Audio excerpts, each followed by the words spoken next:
Hey, and welcome back to Say You Look Tired. With me, Martin, with co-host Dan. And yeah, episode 5. Now, we have already beat the podcast statistic. So most podcasts don't get past 4. I didn't know that. We filmed all them in one day. We did. But yeah, so really appreciate everyone downloading it. It's been amazing. Like, we've had over 1,000 downloads, which is mad. And we went top 40. We went Amazing. top 40. Charting artists. It's absolutely class. And everyone who's listened, everyone who's listening now, everyone who's dropped a review. I didn't realize how important the reviews and the ratings were, but everyone who's hit one of them, absolutely loving it as well. But no, thanks everyone for the support. It's been class. And we'll dive into it. Let's go for it. I have done a little bit of research for these next couple.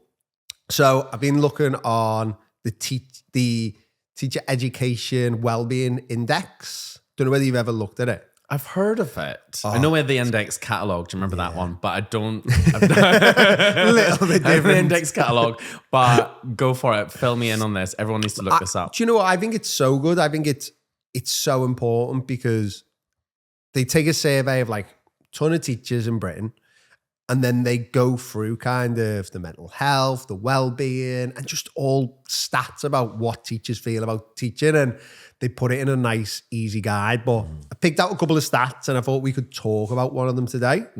So 57% of education staff have considered leaving the profession due to the pressures of their mental health and well-being, which is mad. Like, over half of teachers who are teaching right now have considered leaving just simply because of their mental health and well-being and how much it's being affected.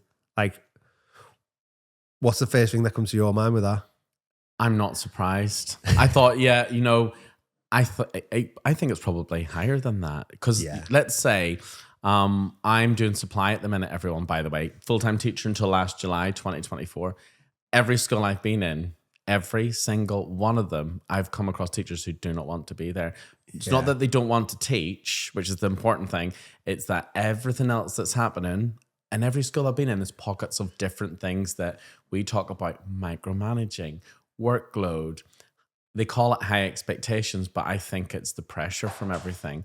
Yeah. And that just all adds up to it. And I see it. I can see it in people's faces when I walk in because I've been there and I know what it's like to feel that day in, day out. And someone messaged me the other day saying they were listening to our podcast, and they'd left school early. I think they left at 5:15. super early. So early. Because they said it was sunny outside. Good for you. But they said that they felt the guilt following them home. And I just think that reminds me of myself. Whenever I was always feeling the pressure, when I was at home, I would almost feel it a bit suffocating because you've got work to do and you're looking at the clock thinking, I need to go to bed, but I've still got to mark all of this.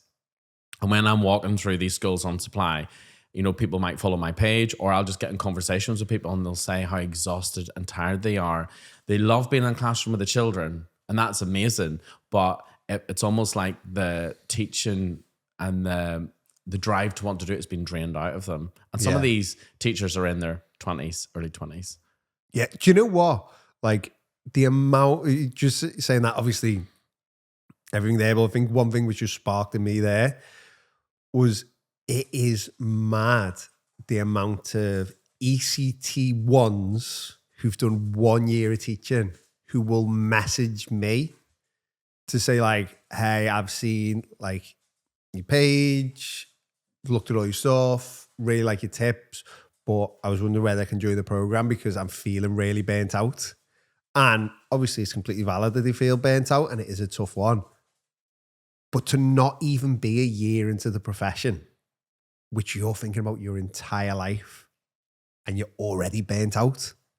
Like, it's mad, isn't it? Like, where you're saying 20s, not even 20s, we've got people first year of teaching who are just completely drained. And it is the system, isn't it?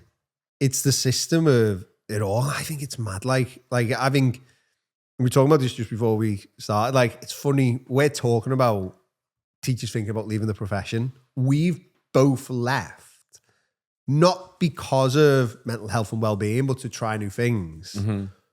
But before that, I left the job just simply for my mental health and well-being. And I think you have as well, haven't you? You've left school to go to a different school just because you know you can't be in that school. Yeah, I'd left to school at one point because I physically and mentally couldn't take it anymore. Yeah. And without going into too much detail for everybody, if I hadn't have done that, I dread to think. Like, it was absolutely atrocious.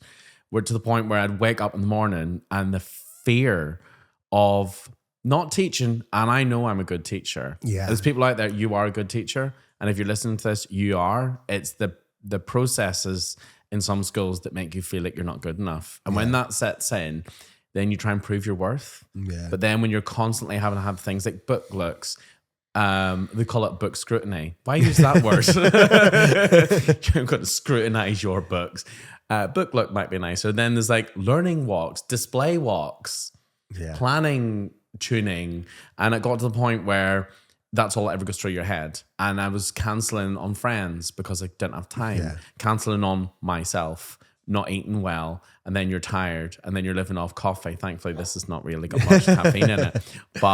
And then you're turning up. And I remember, I don't know if I said it before in the other podcast, that I said to my TA, I can't wait for the children to leave. I don't want to be here. And I think I quit the job whilst I was still there for an entire year. Still turned up. You quit the kids to do the work that doesn't even matter. Yeah. I think I wasn't the teacher that I used to be. There's a book I read to my class called Pete the Cat, and I'm usually very full of energy and animated like I am right now. But my TA said to me, you read that book, you did no voices, you did no singing, you did nothing. And you didn't finish it. I did not finish the book. I went blah, blah, blah, the end. Blah, blah, blah, the end. And I said I had enough. And blah, blah, blah, the end. And I just think for someone like me, like I've got my personality back now, to go to nothing. And there's young teachers who are full of, you see them on TikTok, full of enthusiasm. They're in during the summer, setting it all up. Great. You do you. And then like I can tell by looking at their videos by November, some of them, that I can see it sitting in already. And then I've went onto some of their TikToks now and they've handed in their notice. That's mad, isn't it? Like, I think that's why it's so important, stuff like this, like talking about it, because I think there is a hell of a lot wrong with the education system, but I think some of it actually comes from naivety of teachers as well. And I don't mean that as like a pointing fingers, like you're being naive. But what I mean by it is quite a lot of teachers, like I never had a job before teaching. Oh, really? So I didn't know what to expect. And I think when you come from that, like you just kind of accept what you're told, which means like those long hours, those working for the kids, doing this, doing that, getting in early, being the first out, being the last to leave. It all comes part of it, just accepting what the head and deputy say without challenging anything. And I think that's where teachers maybe need to be a little bit more clued up, just to learn, like we talked about on other ones. You don't need to answer emails straight away. You can say no to stuff. You can go and say, look at how many hours I'm doing. Doesn't mean you're a failure because you're going to them saying, I'm doing too many hours. It's you standing up for your own mental health. And there's so many times with that, like one which always stands out to me, because I think it's quite funny now. I think I stand up for teachers' mental health a lot, but quite a lot of time while I was in the classroom at the start of my career, I definitely didn't. No, I didn't. Like there was one time, and it still grates me now that I didn't say anything at the staff meeting. But again, I think it come from insecurity of that feeling every teacher feels about being worried about being an imposter. I felt that, so I didn't stand up, even though I knew I was 99% in the right. And that was with head teacher who did the book scrutiny and then called me into his office and gave me a bollocking about my books. What was wrong with the books? I wasn't putting enough feedback in them. I wasn't using the school's marking policy. I can't remember like the bulk of like what I was doing wrong, but it wasn't that I was not marking the books. It was that I wasn't marking them the way he wanted them to be marked. So I wasn't putting 2 stars and a wish in every book, and I wasn't doing this, and I wasn't doing that, and I wasn't doing that. And he'd give me a dressing down in his office for like half an hour about how wrong the books were. So this was on the Thursday, and I stayed super late on that Friday.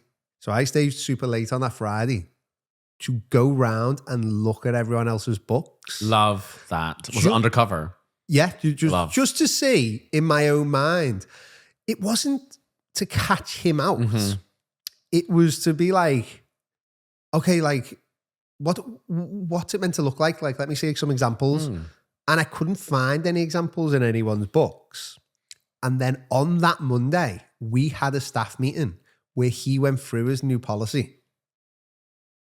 And the new policy was all the stuff he'd bollocked me for. Right. For not doing it. And in that staff meeting, I remember being like really upset. Like, and just sitting there in silence. And I was dying to go, there's no one, like, do you mark like this? And to make a scene of the fact that he had given me a like bollocking in his office, a dressing down for not doing something that wasn't implemented. And he was talking about like verbal, he was like, it was a verbal warning, it could be a written warning if I'm not wrote up. And I was a bit like, wow, like I've had a lot of mental stress put on me because I've been told that I'm doing something completely wrong, which no one in the school was doing.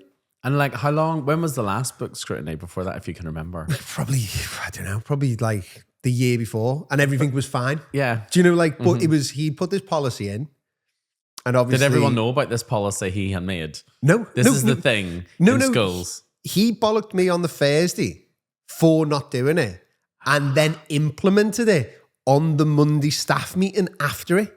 So you're supposed to be Mystic Meg around the books. So, I know what he wants. But I just think he was having a bad week and wanted to have a go at someone.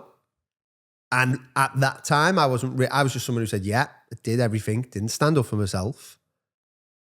And I think so many teachers are probably like that because you're in your early 20s, you're still trying to figure everything out.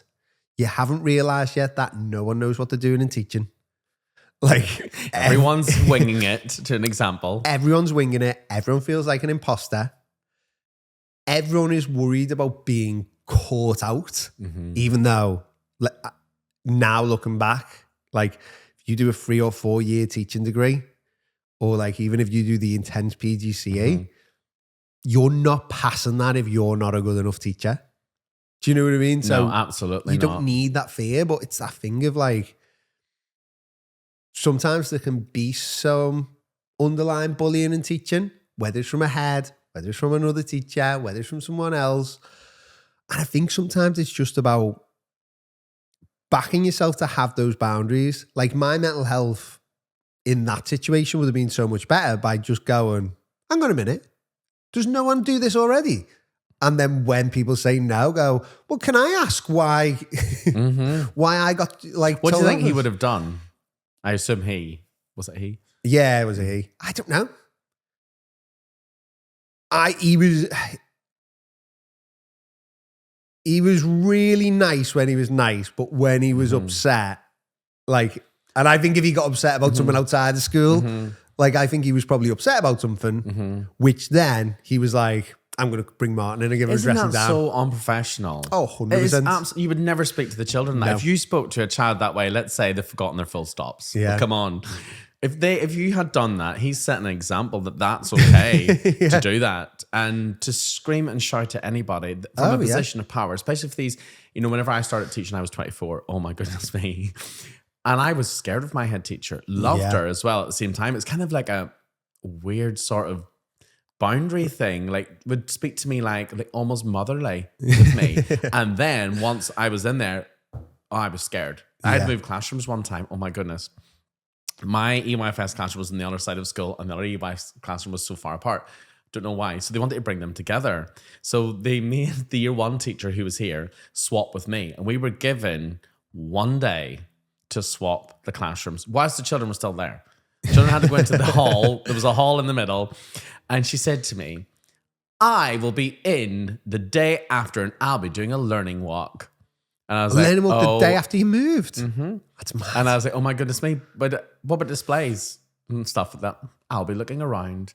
You're the EYFS lead.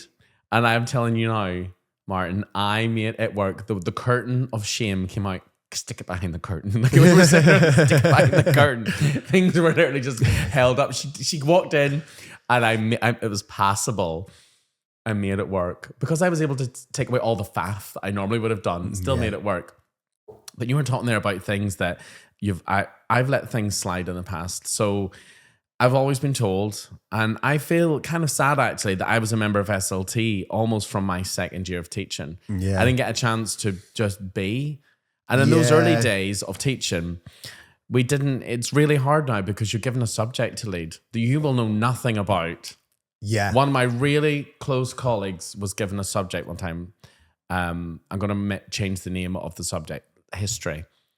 Didn't have a care for it. Didn't know anything about it. We get Ofsted. Guess which subject is picked up? This one. Okay? I would have just been really honest with the Ofsted inspector and said, do you know what? New to the subject. Instead of trying to almost lie to yourself and make out that you do know everything, but how are you going to know what lesson 3 looks like in year 6 when you've never taught year 6? It's crazy to think that pressure on one adult. But so back then in their days, I led ICT. I knew nothing about it, but I made it work. I was the ICT lead. I led ICT in the times when schools had an ICT suite. We had an ICT. There was monitors. We didn't have mouse mats. We had mice, but we had newspaper folded up. Yeah. And guess what? These were the days of the sun. And I went in one day and I was to the ICT coordinator. You might want to change the newspaper on computer 3. I went, page 3 showing at the top. But anyway, so those are those days. And I was a member of SLT and you were told that you had to toe the line, as in whatever was said, you are backing it up. Yeah. That's how it is. One staff meeting. And I found when head teachers are feeling it, or certain head teachers have an issue with someone, they'll find a thread and they'll pull at it and they'll keep going. Yeah. So a certain colleague, amazing teacher, like absolutely amazing, unique, amazing, loved her. Not always the tidiest, okay? But if you can make it work, you make it work. What they did was they went around teachers' classrooms and took photographs of their desks. And during the staff meeting, on the screen, brought them up. That's so bad. Okay? I sat there with my best friend in front of me. Hers came up. And I was mortified. And this teacher was already feeling it by this stage. It's starting to make me feel emotional. This teacher was already feeling it by that stage because I already know. We used to have Wine Wednesdays. Wine for wine and WHINE. And we went to town on it. And in that moment, I was like, I am furious because this is my friend outside of being a colleague, but then also this is my colleague. I'm the lead, my member of staff. I've got a duty of care for them. That's their desk. Everyone knows it is, and they're being ridiculed in front of everyone over like a few breakfast bowls or something. And I didn't say anything. I didn't say anything. And I was really, really annoyed by that. And then another thing was shown where in my outdoor area, there was a photograph shown of a crisp packet on the ground. We don't eat crisps at school. That's obviously blowing in from somewhere else. And I was like, and I just sat there and took it. Okay, that's fine. But I'm not I'm not in charge of the litter or the wind, not Mother Nature. And that's what that was. This is the same place where they had the spirit level check and the lettering. And then because they pulled that thread, I did a learning walk with this head teacher and executive head one time. And this teacher's books on the, how the books are on the side weren't sitting in neat piles. A few were like sort of like that. Like the leaning tower piece. Like, oh, look, the books aren't even tidy was a side comment. And I was like, but they remodeled the classroom, by the way, new windows in, all the shelving was taken out. This teacher had used a play kitchen to put the books in, but she had I think it looks stylish. Yeah. But obviously some child has went over and hit them, But that was picked up as a feedback point that the books weren't sitting in a neat line. But that's pulling at that thread. And what a way to undermine someone. The lesson was great, everything. Oh, but hold on a second. Your books weren't sitting in a neat pile. And it's all little things like that add up along the way. Oh, 100%. That make you, outside of the teaching thing, you'd be sitting going, like me that last time we were saying, oh my goodness, the lettering on the wall, I've forgotten. Ofsted didn't care. But it's not all about Ofsted. But whenever you're constantly thinking about that, but it takes away from you being in the moment. It's not about Ofsted, and nothing should be about Ofsted. And it's a joke how much is placed on its worth. But a lot of the stresses and strains, like the only reason they're coming around with those spirit levels to check is because they've got this magical idea that Ofsted are going to come for them. So I think it's in that thing to say, Ofsted didn't care. Yeah. And I think that's important. But I think it's so important where you were saying there about like SLT and head sometimes can want someone gone or not want someone, and they'll just keep at it and at it and at it. And I think it's so, like I work now with about 5 or 6 different heads and they're all amazing. And I think 95% of heads get a bad stigma because of what 5% maybe do. Yep. But I've seen when it happens, like talking about like power dynamics in schools and stuff like that. One of the heads I used to work for, there was 2 things I used to do to make my life so much easier. The first was I would say good morning to him every day and listen to what I got back. Okay. So if he was in so this is first thing in the morning. So there's nothing thingy. His desk where the photocopy be, you'd have to go past his office to do it. So as I go past, I'd say, good morning. And he'd go, morning, yeah, come in here a minute. And he'd want to chat for like 5 minutes. And I knew I could ask him anything on that day and I would get a yes. Wouldn't matter. Sometimes I'd just get morning and I'd know, okay.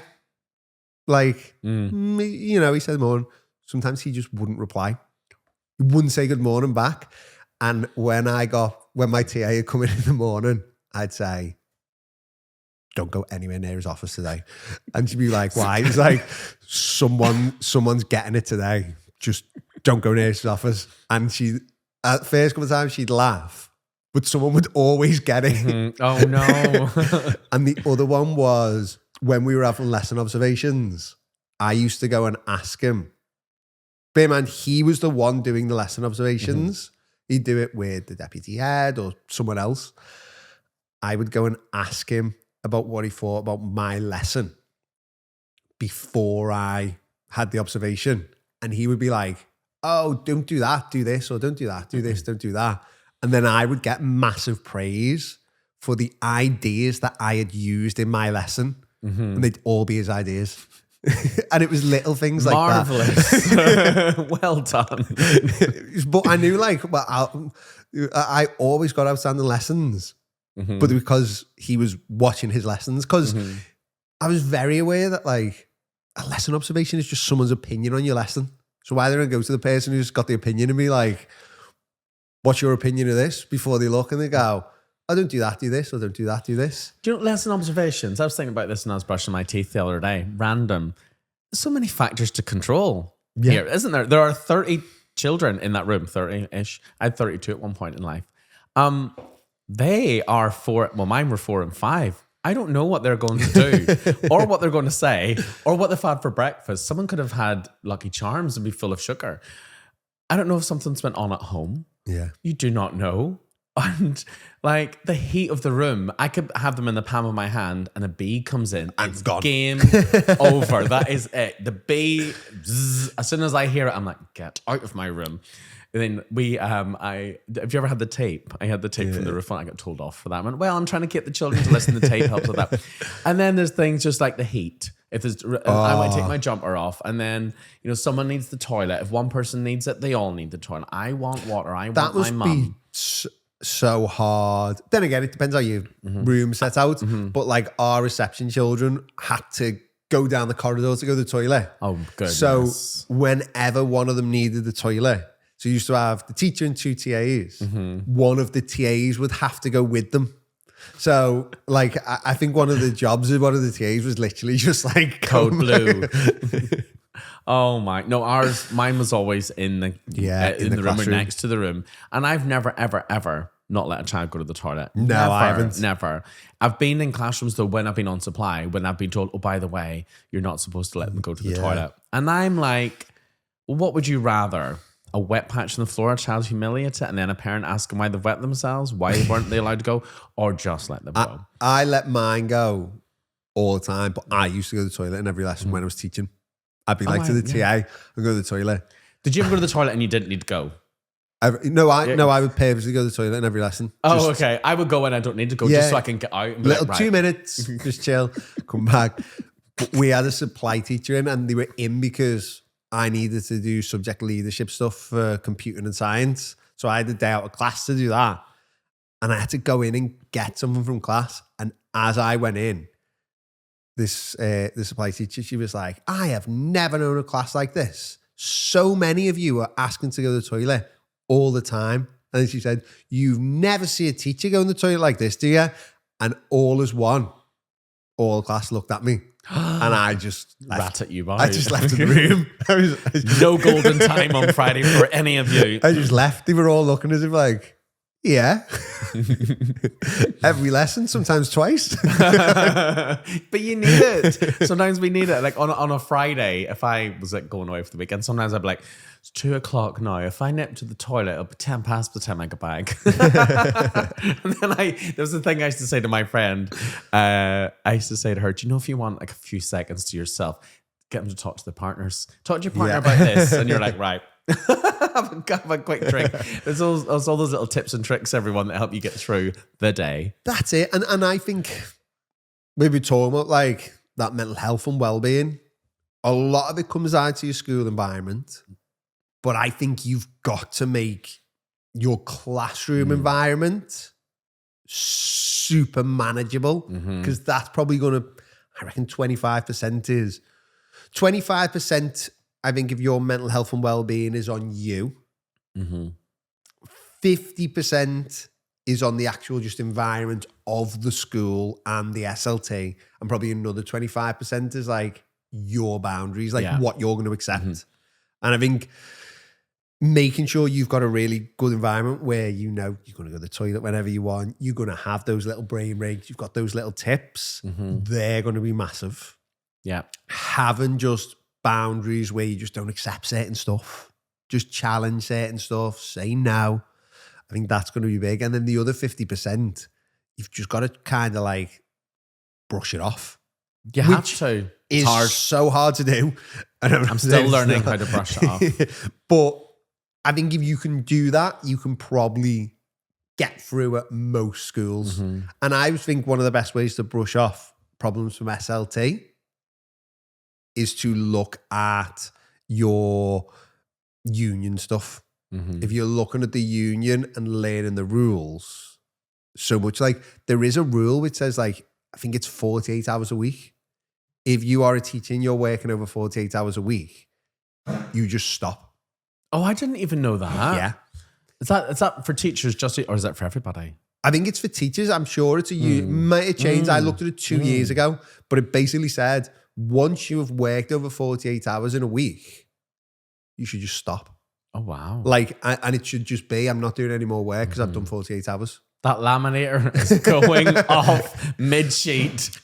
That's it. But that's the thing, like, teachers don't know about that. And I think the more they know about the unions, the more they know about the Burgundy book, the more they just ring up the unions, the better it's going to be. Like, if you just ring up a union and say, hey, I'm just after advice on this, they will tell you what the union's answer is. And you will be so surprised at SLT and management's opinions when you quote union statistics at them. Do you know? And the other thing I always say to everyone, I get this from my uncle who is not in teaching, like he runs his own business, but it's such a smart thing. Because I was telling him, I was with a head who I clicked on. If they wanted me to do something which was part of my job, they would email me, asking me to do it. if it wasn't part of my job, they would come to my classroom and they would ask me, because then there's no paper trail. Mm-hmm. And I clocked onto it after about 4 or 5 times. And my uncle said to me, oh, what you need to do is, once he's left, just go straight on your computer and email him back and just say, hi there, Dan. Just to clarify, you wanted me to do this. Mm-hmm. Is that right?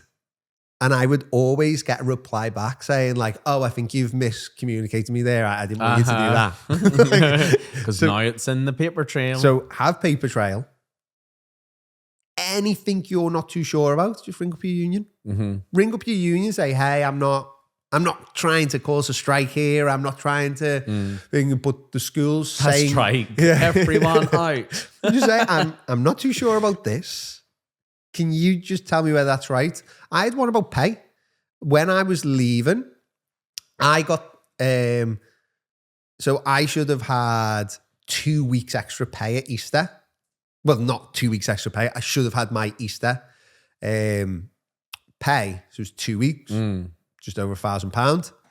And what's mad is when I told my head I was leaving, he was the one that told me, when you put your resignation date in, so you probably would have had yours for the summer. Like August something. But you put it for the last day of the holidays so that you can get your holiday pay. So he said that to me. So then I wrote the thing and then I got a letter back off him. So he didn't talk to me about it. I got a letter in the post which said, Dear Mr. Malone, as you are leaving on the 30th, it was like the 31st of March, but you've put that your resignation is the 14th of April because it was the first 2 weeks of April. We're actually in a new tax year. So you're not part of the school for the next tax year. So you will finish on your last day of school, not on the last day, I'm a head teacher. And I thought, that's weird. Because he took, he almost wanted me to do it so that he could take it away from me. Yeah. Because I actually hadn't, it sounds stupid, I hadn't even thought about the 2 weeks. No, I wouldn't have thought about it. I wouldn't have thought about, so I put it in. It's like, okay. So I rang up the unions. I rang up the union and was just like, I've had this letter. And they just, that sounds a reasonable thing, doesn't it? Tax year starts in April. You're not part of the school this tax year. We won't have you on the book, so we're not paying for those 2 weeks. It was like, oh. So I contacted my union. Union went, that is a load of nonsense. Just go in and ask them to read, I don't know what it was, but page 27, paragraph 5 of the Burgundy book. And then he said, what this means that as a teacher, your pay for what you do always falls on the school till the end of the last holidays.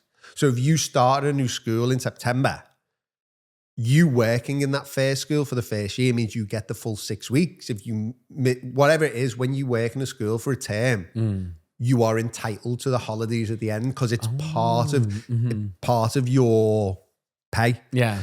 And they were like, so tell them this. So I went in to secretary. I was like, oh, I've got this letter. I've got this letter. It says this. And she said, oh, yeah. And I let her explain. And I said, oh, I rang my union. They said, get up paragraph 5 of the Burgundy book because the Burgundy book explains that holidays, no matter what, are entitled to be paid. And she got it up. She read it and said, oh, I'll let the head know.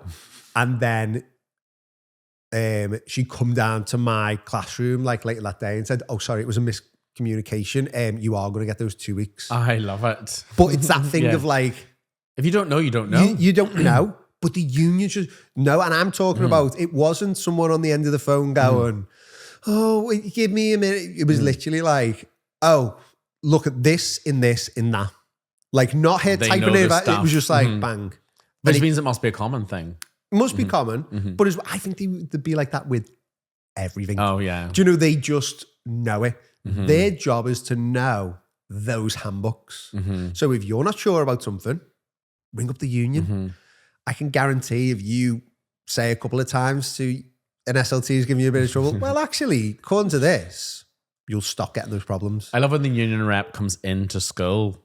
They're like a celeb, but like I've never had one. Never had last school, they were in a few times, and like I wasn't even part of that union, but I liked the color of their lanyard, so I took it. I took it anyway because it was nice. But I like what you said about how when you're in your classroom, you can control that bit of it. Like for the past, I started my well-being, back from burnout in 2020, and my classroom, we had fun. I was, negative before. But we had the best time. So when I left last July, I was emotional. Yeah. I was upset because I'm going to miss these people. And I love that. I had so many happy memories in that classroom. It's almost like it had rewritten how I felt about being a teacher, which is why I'm still doing supply now. But like in that classroom, no matter what was going on as my role as SLT, or whatever was about to hit the fan somewhere else, when I was in that room, we'd laugh. We had fun. Fridays, I brought in donuts from Greg's for everybody. Well, just my team. I brought in 4, and there's myself, Kerry, Ellie, and Charlotte. Oh yeah, so they got the 4. And I was like, oh Dan, do you want one? No. I don't want a donut. So I brought in donuts on a Friday, and every now and then I bring in other treats. And if a lesson didn't go to plan, we'd just laugh it off. If something didn't go to plan, we'd just laugh it off. And that's what we had. If things didn't get done, they didn't get done. And if you had one of those days when you're like, what was that? When that last child goes, Kerry and I would come into the classroom, and I went, don't do any jobs, just sit with me for a minute. What happened? What was that? We would just laugh it off, and we'd try and pull something together of what was good today. Yeah. And I just absolutely love that. So if they are listening to this, I love you, MSU, so much. And they actually helped piece me back together because they were so good at the job. They cared about it. And because I cared about them, it felt like it was a nice working relationship. And if I ever had to say points for improvement, it was always done in a nice, constructive way. Yeah. And like my head teacher in the school, like we got along like a house on fire.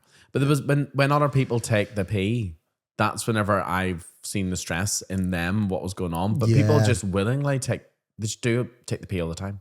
I think that's it, isn't it? And I remember listening to someone once where they said like everyone lives in their own little bubble. Mm-hmm.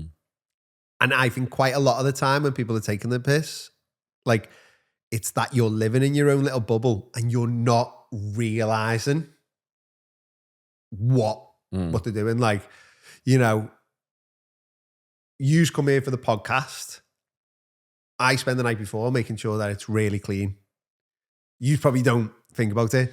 I don't really think about you getting the train down here and like you went to the gym this morning, but your train was what, 7:30? So you must have been up about 5:30 to go to the gym, maybe even earlier. 5 a.m. I'm thinking about that. I'm thinking about Zach, like who does the podcast for us. Zach's here, everyone say hey. getting everything ready, because it's just not packing everything in the car as well. It's thinking about what he needs, what's there. Has he got everything charged? And the dog. Yeah, Seamus just chilling. Seamus needs fan mail, everyone.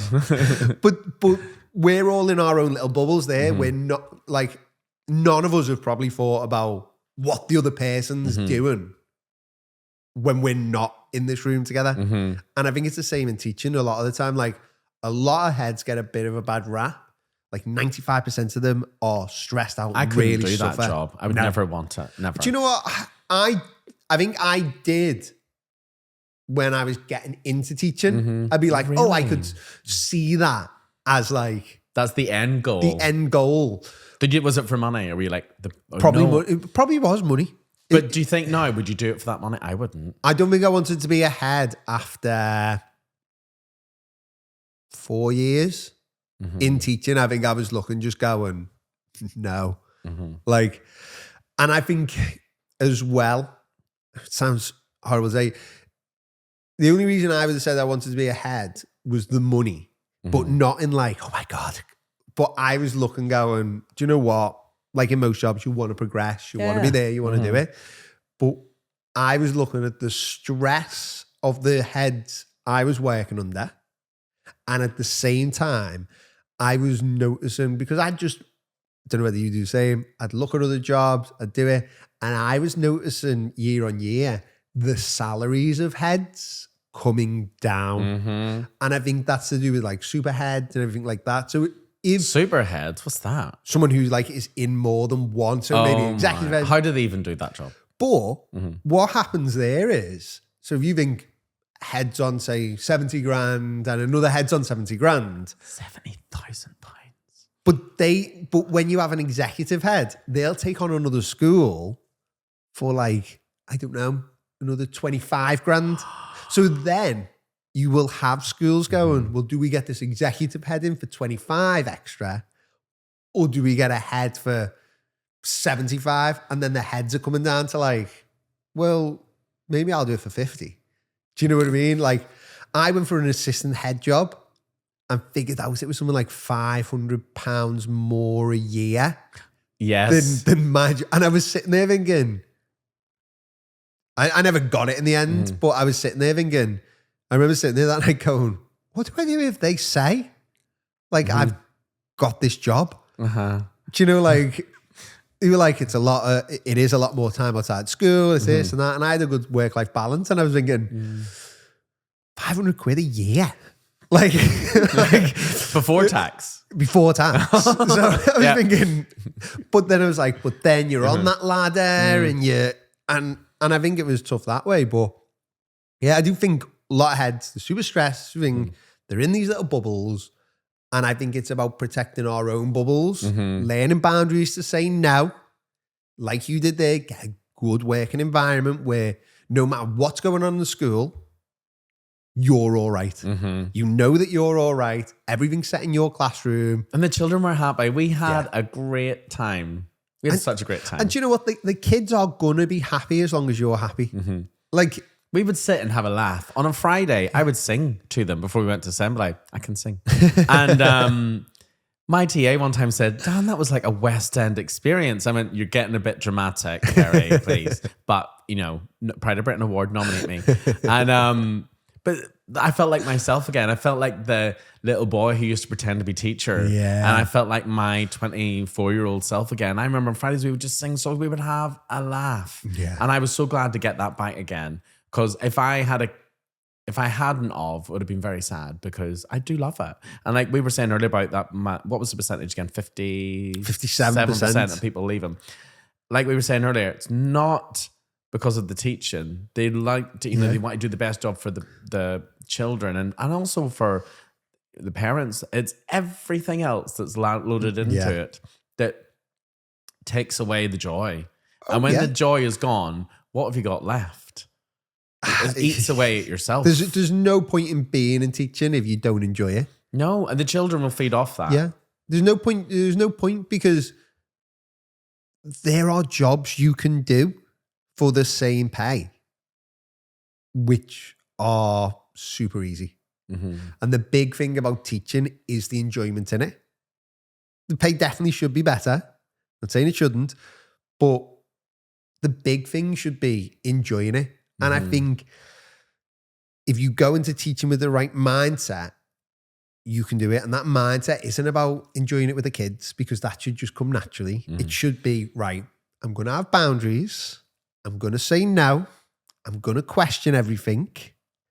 And I'm literally going to just ring up this unions for a chat. Unions will either hate or love me now for like this. Of like, when you're not sure about something, just ring up. Ring the union. What union were you in?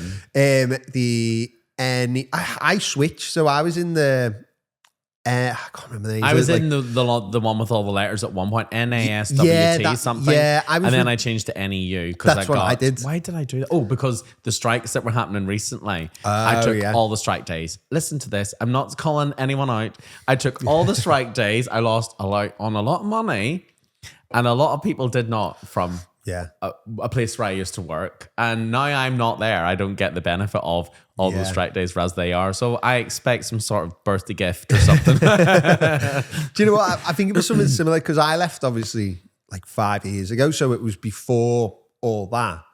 But there was something that happened.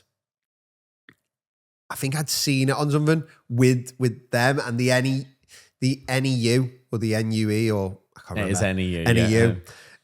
Yeah. They'd really gone for it. And I thought, you know what, I'm switching.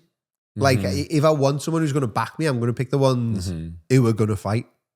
And I think that's the big thing. Like, I think it's listening to the unions, it's talking to the unions, it's asking those questions and just saying, when you think, if you think something in your school is absolutely insane, like where you're going, why do we do this? Just ringing up the union and saying like, I know schools where they expect all the teachers to give their planning in every week. Yeah. Right? Pin it on a board somewhere. But you know, unions policy is no one can ask you to see your planning unless you're newly qualified teacher in ECT or you're on like a plan. So if you're on neither of them, the head and the SLT can't ask to see your plans. Ofsted can't ask to see your plans. They're just for you.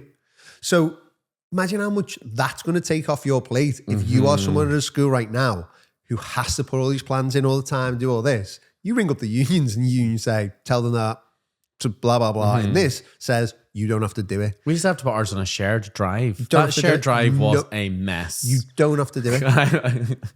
Like, it was a mess. But the thing, you don't have to do it. And that's the big thing for me. Imagine how much mental stress that's going to relieve if you haven't got someone checking up your plans. And they've only checking up your plans because they've decided that they're going to check your plans. Do you know what I used to do? And this is so catty of me. I used to put it on every half term for them because they had one on in a zip file. So, so if they wanted it, they had to download it, extract it to look at it.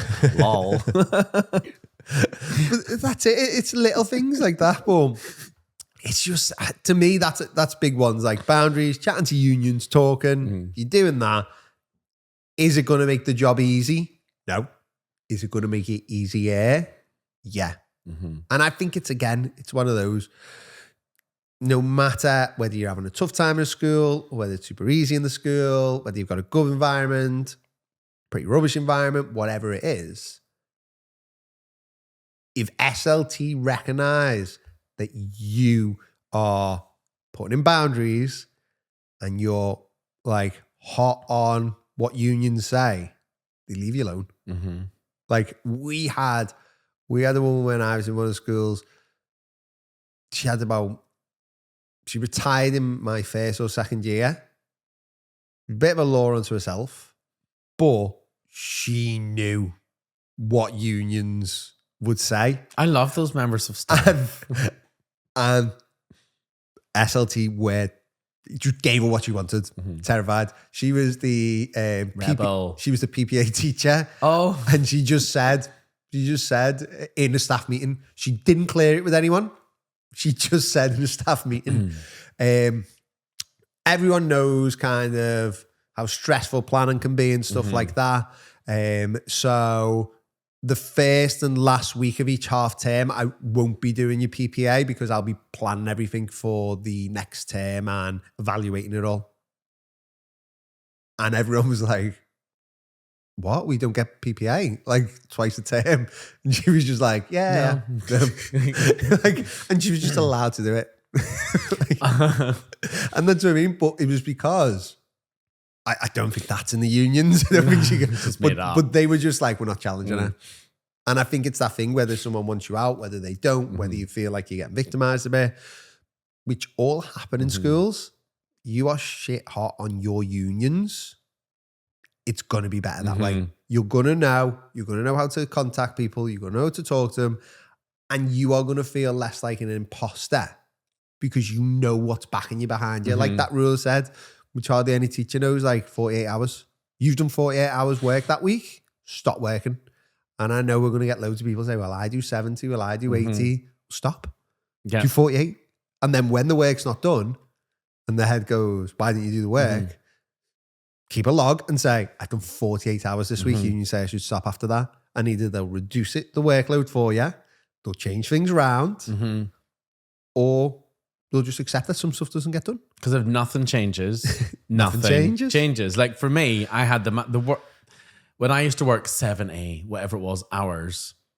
I was able to reduce it because I was able to cut out the unnecessary faff of doing things and do things quicker. Look at your processes, do things quicker. Like you say, question things. I always ask, well, why? Yeah. Why am I doing that? And even I took out things I put in myself that I did not need to do. Yeah. And that stopped. And that's it. And part of it can be that way. I remember a deputy head I worked with, he's a head now. But I remember him texting me once and he was like, oh, it was brilliant in staff meeting before. I was like, why? He was like, the head introduced this new marking policy. And I just said, why are we doing it? And he said, oh, because it's the new policy. And I said, oh yeah, but is it for the kids? Is it for Ofsted? Or is it for SLT? He said, the head just sat there for a minute and went, SLT. Yeah, it's for us. And he went, okay, what do we get out of it? And he was like, nothing. It was like, can we scrap it? He went, yeah, scrap it. He said he saved everyone like 3 hours a week of work just by going, why are we doing this? Do you know what? And that to me is a big one. Like, the more you're chatting, the more you're talking, the more you're putting those boundaries in, the better it's going to be. And I think it's just having that reminder, hopefully someone's listened to this. Like, let's just make them question something. Boundaries, bubble, union. That's it. Boundary, bubble, union. But no, I think that's been a good episode. I think we'll probably wrap that one up there. Absolutely. But yeah, and I think what's important as well, there's two important ones. So at the start, giving us 5 stars, leaving us a little review. Yes, please. It does boost this massively. I didn't realize it did till we had the first couple of episodes, and it massively boosted it. I think that's why we ended up in top 40. We'll aim top 20 next. Yes, top 20. And on Spotify, you can leave comments. Yeah. Even if you disagree with what we're saying, leave a comment on the Spotify. We've left a couple of comments on there. Yeah. And you can also send us messages if you want to, if you don't want to post anything publicly.